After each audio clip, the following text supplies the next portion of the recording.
Hello friends, आज मैं आपको 365 डेज ये 2020 की इटालियन पोलिश मूवी एक्सप्लेन करने वाला हूँ। इस मूवी में एक गैंगस्टर एक लड़की को देखता है और उसके पैर में पड़ जाता है। जब वो उसे मिल जाती है तो 365 डेज के लिए उसे किडनैप कर लेता है। ये movie somewhat romantic dramatic movie है। 365 डेज इसी नाम के नॉवेल पर ये बेस्ड है। अगर आपको इस मूवी का लिंक चाहिए तो इंस्टाग्राम पर आकर आप डायरेक्टली ले सकते हैं। तो बिना किसी देरी के चलिए शुरू करते हैं। मूवी स्टार्ट होती है और हमें एक बीच हाउस दिखाया जाता है। यहाँ पर हम देख सकते हैं कि दो गैंग के बीच में मीटिंग चल रही है। इस मूवी का हमारा जो मेन कैरेक्टर है इसका नाम है मसीमो।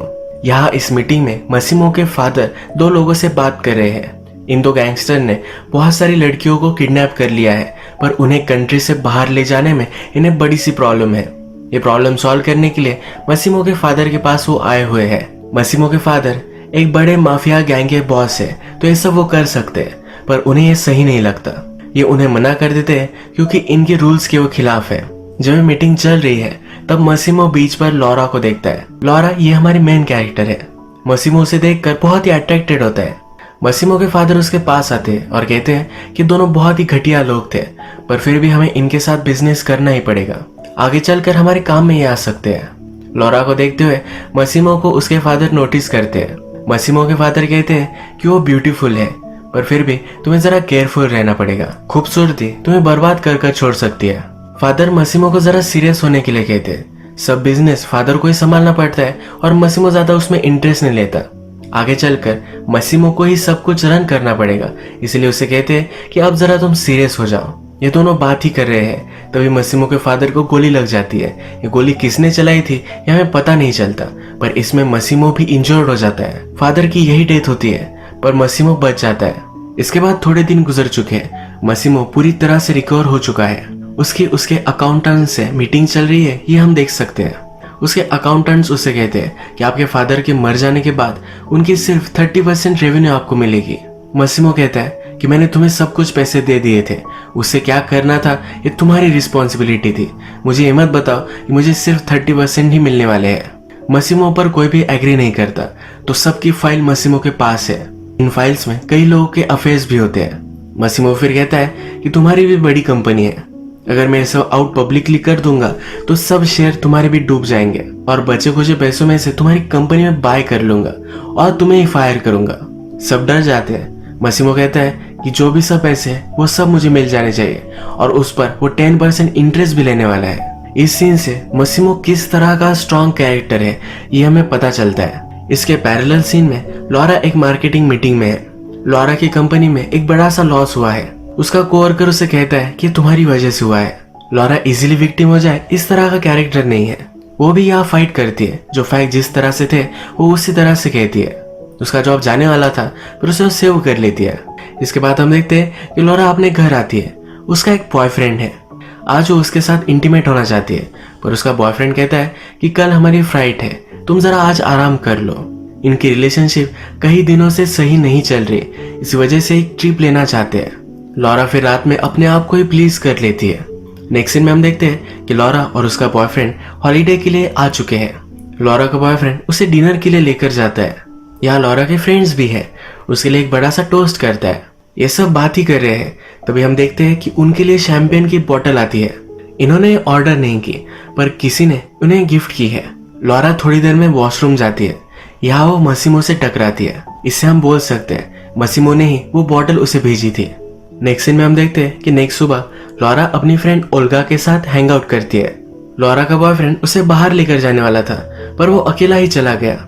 उसकी फ्रेंड उसे कहती है कि वो ऐसे कैसे कर सकता है। लॉरा कहती है कि उसके लाइफ में कुछ प्रायोरिटीज है, पर उस प्रायोरिटीज की लिस्ट में कभी भी मैं फर्स्ट नंबर पर नहीं आती। लॉरा का बॉयफ्रेंड उसके पास आता है। लॉरा उसे कन्फ्रंट करती है। वो कहता है कि तुम्हारी हार्ट कंडीशन है, इस वजह से ज्यादा तुम एक्टिविटी नहीं कर सकती। लॉरा को सचमुच एक हार्ट कंडीशन है। लॉरा कहती है हर बार तुम हर कन्वर्सेशन को सिर्फ मेरे हार्ट कंडीशन पर ही नहीं ब्लेम कर सकते। उस पर गुस्सा होकर वहां से वो चली जाती है। रात में वो अकेली शॉपिंग कर रही थी, तभी कुछ लोगों ने उसे किडनैप कर लिया। डायरेक्टली नेक्स्ट रात ही वो उठती है। वो समझ नहीं पाती कि वो कहाँ है। आसपास देखती है, सब घर ढूंढती है। जब वो लिविंग रूम में आती है तब उसका बड़ा सा पोर्ट्रेट वहां लगाया हुआ है। यहाँ पर मसीमो उसके पास आ जाता है। लॉरा डर जाती है, तुम हो कौन, यहाँ मुझे क्यों रख रहे हो। मसीमो कहता है कि मैं तुम्हें सब कुछ बताता हूँ, पर एक चीज तुम ध्यान रखना, कभी भी मैं झूठ नहीं बोलता। अब मसीमो एक्सप्लेन करना स्टार्ट करता है। मसीमो कहता है कुछ मंथ पहले मैंने तुम्हें बीच पर देखा था, तुम्हें देखते ही मुझे प्यार हो गया था। उसके बाद मुझे गोली लग गई और मैं हॉस्पिटल में था। मैं तुम्हें ढूंढना चाहता था, पर तुम्हारे बारे में मुझे कुछ भी पता नहीं था। उस इंसिडेंट को 2-3 साल गुजर चुके हैं। इतने सालों तक तुम्हें ही मैं ढूंढ रहा था। मसीमो अपने बिजनेस के लिए घूमता रहता है, तो इसीलिए लॉरा को उसने देख लिया था और उसने उसे किडनैप कर लिया। लॉरा कहती है कि मैं कोई चीज नहीं हूँ, ऐसे तुम मुझे पा नहीं सकते। मसीमो कहता है कि हाँ मुझे पता है, इसीलिए मैं तुम्हें 1 साल देना चाहता हूँ। 1 साल में तुम अगर मेरे पैर में नहीं पड़ी तो मैं तुम्हें जाने दूंगा। लॉरा कहती है मेरा बॉयफ्रेंड है, मेरी लाइफ है, ऐसे कैसे मैं छोड़ सकती हूँ। लॉरा के बॉयफ्रेंड का चक्कर चल रहा था। उसकी सब फोटो मसीमो लॉरा को दिखाता है। उसका हार्ट ब्रेक हो जाता है, पर फिर भी वो यह करने के लिए राजी नहीं है। वो रेजिस्ट करती है और मसीमो की गन अपने हाथ में ले लेती है। मसीमो उसे कंट्रोल कर लेता है। मसीमो कहता है हमेशा मुझे जो भी चीज चाहिए थी वो मैंने पा ली है, मुझे कभी भी गुस्सा मत दिलाना वरना बहुत बुरा होगा। ये लॉरा से बात कर रहा था, तभी मसीमो के आदमी वहां आ जाते हैं। एक इशू है जो उन्हें सॉर्ट आउट करना है। मसीमो फिर अपने बेसमेंट में आया हुआ में दिखता है। मूवी के फर्स्ट में हमने कुछ लोग देखे थे जो लड़कियों की ट्रैफिकिंग करना चाहते थे। मसीमो के फादर ने उन्हें मना किया था, पर फिर भी ये कर रहे थे। जिसने किया था उस आदमी को यहाँ पकड़ कर रखा है। मसीमो कहता है मेरी बिजनेस से तुम कुछ चुरा लेते तो भी शायद मैं तुम्हें माफ कर देता, पर तुमने जो किया है बहुत ही गलत किया है। लॉरा इस जगह से भागने की कोशिश करती है। वो बाहर आती है, तभी मसीमो इस आदमी को मार रहा होता है। ये मर्डर देखकर उसे चक्कर आ जाती है। नेक्स्ट सुबह जब लॉरा उठती है तब उसके पास मसीमो बैठा हुआ है। उसे कहता है जो तुमने देखा तुम्हें नहीं देखना चाहिए था। मैं तुम्हें अश्योर करता हूँ जिसको भी मैंने मारा है वो ये डिजर्व करता था। लॉरा जल्दी से इस सिचुएशन से नहीं निकल पाएगी, ये उसने एक्सेप्ट कर लिया है। वो मसीमो को कहती है कि मुझे मेरा लैपटॉप और मोबाइल चाहिए। मसीमो कहता है कि मुझे अच्छा आइडिया नहीं लगता, जब सही टाइम आएगा तो सब कुछ तुम्हें मिल जाएगा। मसीमो कहता है तुम्हारा सब सामान मैं यहाँ ला चुका हूँ, मेरा आदमी डोमिनिको हमेशा तुम्हारे साथ रहेगा, जो भी चीजें तुम्हें चाहिए होगी वो सब ला कर देगा। लॉरा जब लंच के लिए आती है तब उसके लिए बहुत सारी चीजें बनवाई हुई है। थोड़ी देर में मसीमो उसके पास आता है और कहता है कि आज मुझे जरा काम है तो तुम मेरे साथ चलोगी। लॉरा कहती है तुम्हारे साथ मैं कहीं भी नहीं आने वाली। मसीमो बोलता है कि मैंने पूछा नहीं था, एक ऑर्डर था, और उसे जबरदस्ती लेकर जाता है। मसीमो का काम हो जाने के बाद लॉरा उसे बहुत सारी शॉपिंग करवाती है। शॉपिंग करते वक्त एक शॉप से वो भागती है और पुलिस के पास आती है। जब मसीमो वहां पहुंचता है तो पुलिस भी उसे इग्नोर कर देते हैं। मसीमो से कहता है कि तुम्हारी मर्जी के खिलाफ मैं तुम्हें टच भी नहीं करूंगा, अगले नेक्स्ट साल तक तुम्हें मेरे साथ ही रहना है, तो जल्द से जल्द तुम इस सिचुएशन को एक्सेप्ट कर लो। ये मेरे लिए और तुम्हारे लिए भी इजी होगा। तुम्हें जो लगता है कि मैं एक मॉन्स्टर हूँ, इस तरह से मैं नहीं हूँ। लॉरा फिर कहती है कि मुझे जल्द से जल्द मेरा लैपटॉप और मोबाइल चाहिए। उसे एक डिश पसंद है तो बनवाने के लिए कहती है। लॉरा अब थोड़ा सा कंफर्टेबल होकर रात में डिनर के लिए आती है। वो मसीमो से पूछती है कि अगर मैं 1 साल तक यही रहने वाली हूँ तो तुम करते क्या हो, तुम कौन हो, ये तो मुझे पता होना चाहिए। मसीमो कहता है कि जितना तुम्हें कम पता हो यही सही होगा, पर फिर भी उससे कहता है कि मेरे बहुत सारे रेस्टोरेंट्स, अलग अलग बिजनेसेस है, तुम मुझे एज ए बिजनेसमैन कहीं भी इंट्रोड्यूस करा सकती हो। मसीमो फिर लॉरा के पास आता है, कहता है कि जेंटल बनने में मुझे तुम जरा हेल्प करना।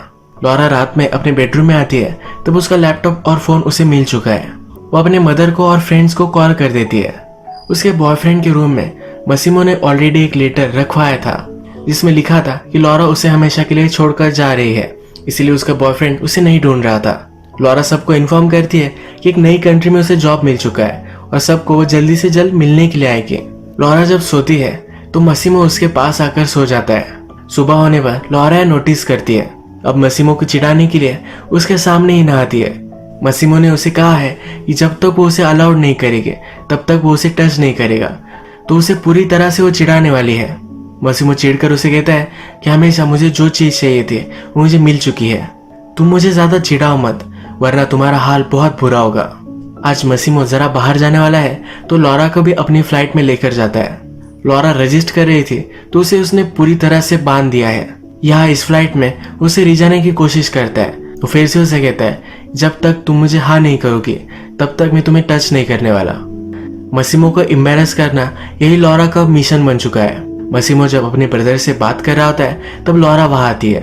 बहुत ही अनअप्रोप्रिएट तरीके से आइसक्रीम खाती है। सब लोगों के सामने फाउंटेन में जाकर नहाती है। मसीमो बहुत चिढ़ जाता है। रात में एक रूम में वो उसे लेकर जाता है। यहाँ पर बेड से जबरदस्ती उसे बांध देता है। लॉरा को वो कहता है कि तुम्हें पता होना चाहिए कि क्या तुम मिस कर रही हो। एक लड़की को वो अंदर बुलाता है, उसके साथ इंटीमेट हो जाता है। ये उसकी लॉरा को जेलस फील कराने की एक कोशिश है। थोड़ी देर में अब इन्हें क्लब में जाना है। लॉरा फिर से मसीमो को एम्बैरेस करने के लिए एक छोटी सी ड्रेस पहनती है। मसीमो ये देखकर फिर से चिढ़ता है। जब वो क्लब में जाते हैं तो मसीमो के सामने एक दूसरे आदमी के साथ वो फ्लर्ट करती है। थोड़ी देर में ये आदमी उसके साथ जबरदस्ती करने लग जाता है। मसीमो को गुस्सा आता है, इस आदमी को बहुत मारता है। उसके हाथ पर ये गोली भी चला देता है। मसीमो के फादर का एक फ्रेंड है जो इनके लिए काम करता है। उसके फादर फिगर ही वो है। मसीमो को कहते हैं कि जिस आदमी को तुमने मारा वो हमारे राइवल गैंग का एक मेंबर है। तुमने जो किया है इसी वजह से अब वॉर स्टार्ट हो चुकी है। लॉरा ये सब सुन रही थी। उसे लगा कि मसीमो ने उस आदमी को मार डाला। मसीमो उसे समझाता है पर कहता है कि ये सब तुम्हारी गलती है। इन दोनों में फाइट हो जाती है। लॉरा गुस्से में इस यार्ड से जंप मार देती है। मसीमो उसे बचा लेता है। लॉरा को जब होश आता है तो मसीमो कहता है कि मैं फिर से नहीं होने दूंगा। एक बार मैंने तुम्हें खो दिया था, फिर से मैं तुम्हें नहीं खो सकता। लॉरा को रियलाइज होता है कि मसीमो सचमुच में उससे बहुत प्यार करता है। लॉरा भी अब मान जाती है और ये दोनों इंटीमेट हो जाते हैं। बहुत सारे दिन वो यही यार्ड पर बिताते हैं। एक दिन मसीमो लॉरा को कहता है कि हमें पार्टी में जाना है। यह एक गाला पार्टी है। इसका मतलब है सब लोग मास्क वगैरह पहनकर डांस करने वाले हैं। लॉरा को मेकओवर देने के लिए स्पेशल आदमी बुलाए जाते हैं। लॉरा बहुत खुश होती है। रात में ये दोनों गाला में आते हैं, बहुत ही ब्यूटीफुल डांस करते हैं। इन दोनों के पास एक लड़की आती है। ये मसीमो की एक्स गर्लफ्रेंड है। ये मसीमो से कहती है कि लास्ट में तुमने उसे पा ही लिया है, ये लॉरा को मार डालेगी। ये कहकर वहां से चली जाती है। लॉरा पूछती है कि ये कौन थी। मसीमो कहता है कि वो मेरी एक्स गर्लफ्रेंड थी। लॉरा पूछती है कि तुमने ब्रेकअप कब किया। मसीमो कहता है कि जिस दिन मैंने तुम्हें देखा उसी दिन मैंने ब्रेकअप कर लिया। मसीमो ने 2-3 साल तक लॉरा की फोटो अपने बेडरूम में रखी थी। सबको लगता था कि लॉरा कभी भी उसे नहीं मिलेगी। इसी वजह से उसकी गर्लफ्रेंड को भी लॉरा के बारे में पता था। लॉरा अनकंफर्टेबल महसूस करती है और दोनों घर आ जाते हैं, एक दूसरे के साथ इंटीमेट होते हैं। मसीमो लॉरा से कहता है कि बहुत दिन हो चुके हैं, तुमने फ्रेंड्स अपनी फैमिली से नहीं मिली, तो उसके लिए वो टिकट वगैरह बुक कर देता है। वहां से जाते जाते उसे आई लव यू कहता है। लॉरा अब अपनी कंट्री में आ चुकी है। अपनी फ्रेंड ओल्गा से मिलने के लिए जाती है। ओल्गा से सब कुछ वो झूठ कहती है। उसे अच्छी जॉब मिल चुकी है और अच्छा बॉयफ्रेंड भी है, ये सब उससे कहती है। सब चीजें शुगर कोट कर उसे बताती है, पर उसकी फ्रेंड भी स्मार्ट है। ओल्गा कहती है कि ये सब बातें तुम्हारे पास ही रखो, सचमुच में क्या हुआ ये तुम मुझे बताओ। इसके नेक्स्ट सीन में लॉरा हमें डायरेक्टली रोती हुई दिखती है। वो अपनी फ्रेंड को सब कुछ सच सच बता देती है। उसकी फ्रेंड को भी उसके लिए बहुत बुरा लगता है। लॉरा को चीयर अप करने के लिए ओल्गा उसे बाहर लेकर जाती है।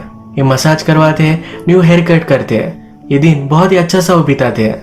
रात में जब ये पार्टी करने के लिए क्लब में आते हैं तब लॉरा का एक्स बॉयफ्रेंड भी वहाँ है। लॉरा को समझाने की कोशिश करता है। वो कहता है कि तुमसे बहुत प्यार करता हो। वो कहता है तुमने जो सब फोटो देखी वो सब गलत है, मैं नशे में था इसी वजह से ये सब हो गया। लॉरा का पीछा करते करते वो उसके अपार्टमेंट तक आ जाता है। लॉरा उसे जाने के लिए कहती है पर वो जा नहीं रहा होता। यहाँ इस अपार्टमेंट में मसीमो ऑलरेडी आ चुका था। लॉरा का बॉयफ्रेंड ये देखकर वहां से चला जाता है। इसके बाद ये दोनों फिर से इंटीमेट हो जाते हैं। लॉरा अब मसीमो से कहती है कि अब मुझे 1 साल नहीं चाहिए। वो भी उससे प्यार करती है। सुबह होती है तो लॉरा नोटिस करती है कि उसके फिंगर में ऑलरेडी रिंग है। वो पहले सरप्राइज्ड होती है पर मसीमो उसे शादी करने के लिए उससे पूछता है। लॉरा भी उसे हाँ कह देती है। लॉरा की एक फ्रेंड की शादी है, वहां पर वो मसीमो को भी लेकर आती है। लॉरा के मदर और फादर यहाँ प्रेजेंट है। लॉरा एक्चुअल में पोलिश है और मसीमो इटालियन। लॉरा के मदर फादर को मसीमो की लैंग्वेज नहीं पता और मसीमो को उनकी। लॉरा मसीमो को अपने मदर फादर से इंट्रोड्यूस करवाती है। फादर पूछते हैं कि करता क्या है। मसीमो कहता है कि मैं गैंगस्टर हूँ, पर लॉरा के मदर फादर को समझ में नहीं आता। लॉरा अब सबसे मिल चुकी है तो फिर से वो इटली आ जाते हैं। इन दोनों ने डिसाइड किया है कि इनकी शादी इसी कंट्री में होगी। लॉरा नहीं चाहती कि किसी को भी पता चले कि मसीमो एक्चुअल में करता क्या है। इसी वजह से अपनी वेडिंग पर वो किसी को भी नहीं बुलाने वाली। सिर्फ उसके फ्रेंड को पता है तो उसे इनवाइट वो करने वाली है। ये सब वो मसीमो को कहती है और मसीमो भी इसके लिए एग्री करता है। जब मसीमो और लॉरा बात कर रहे थे तब मसीमो का एडवाइजर भी वहाँ है। लॉरा कहती है कि मुझे लगता है कि तुम मुझे पसंद नहीं करते। ये एडवाइजर कहता है कि हाँ, हम इटालियंस हैं। मासूम की शादी तुमसे हो ये कोई भी नहीं चाहता, ये कुछ पर्सनल नहीं है, पर इससे हमारे बिजनेस पर कुछ फर्क पड़ सकता है। नेक्स्ट सीन में हम देखते हैं कि लॉरा की फ्रेंड ओल्गा यहाँ आ चुकी है। लॉरा अपनी फ्रेंड से कहती है कि वो प्रेग्नेंट है। उसकी फ्रेंड उससे बहुत ही चिढ़ जाती है। उससे कहती है कि तुम अपनी लाइफ के साथ कर क्या रही हो, तुम्हें रियलाइज नहीं हो रहा, पर तुम एक गोल्डन केज में हो। तुम्हें अब ये सब सही लग सकता है, पर आगे चलकर फ्यूचर में तुम्हें बहुत प्रॉब्लम आ सकते हैं। लॉरा इन सब चीजों के बारे में नहीं सोचना चाहती। उसकी फ्रेंड भी उसे समझ लेती है। वो मजाक में कहती है कि एटलीस्ट तुम्हारे बच्चे तो खूबसूरत आएंगे, वो स्मार्ट नहीं होंगे पर खूबसूरत होंगे। ये दोनों इस पर बहुत हंसती है। लॉरा और ओल्गा फिर वेडिंग शॉपिंग करते हैं। शॉपिंग करते हुए बहुत मजे करते हैं। नेक्स्ट सीन में हम देखते हैं कि मसीमो के एडवाइजर को कॉल आता है। वो बहुत ही टेंशन में है। वो जल्दी भागकर मसीमो के पास जाता है। लॉरा की जान को खतरा है ये उसे कहता है। लॉरा और ओल्गा दोनों गाड़ी में थी। लॉरा ओल्गा से कह रही थी कि वो प्रेग्नेंट है, ये वो मसीमो को कहने वाली है। इन दोनों की गाड़ी हमें टनल में जाती हुई दिखती है। मसीमो को अभी अभी पता चला है कि लॉरा डेंजर में है। उसे वो कॉल करने की कोशिश करता है पर कॉल लग नहीं पाता। वही नीचे गिरकर वो रोने लग जाता है। लॉरा टनल में गई थी, पर टनल के बाहर हम पुलिस की गाड़ी देखते हैं, यानी कि लॉरा को कुछ हो चुका है। यही ये मूवी एंड कर देते हैं। एक्चुअल में एक बुक सीरीज है जिसमें 3 बुक्स है। नेक्स्ट पार्ट की शूटिंग स्टार्ट हो गई थी, पर कोविड-19 की वजह से अब वो जरा रुक चुकी है। लॉरा को वैसे कुछ भी हुआ नहीं है, वो इस बुक्स की पूरी स्टोरी में है। मूवी का जब नेक्स्ट पार्ट आएगा तब मैं उसे एक्सप्लेन करूंगा, पर अगर आपको पूरी तीनों बुक्स की स्टोरीज एक समरी चाहिए तो आप कमेंट में लिख सकते हो। मैं एक शॉर्ट वीडियो उस पर बनाकर डाल सकता हूँ। आज का वीडियो हम यही खत्म करते हैं। अगर आपको ये वीडियो अच्छा लगा तो प्लीज इस वीडियो को लाइक कर दीजिएगा। बहुत सारी मूवीज लेकर आता रहता हूँ, तो प्लीज इस चैनल को सब्सक्राइब कर दीजिए और बेल नोटिफिकेशन आइकॉन दबाना भी मत भूलिए। फिर से मिलेंगे और एक नई मूवी के साथ। तब तक के लिए थैंक यू और आप अपने आप का ख्याल रखिए।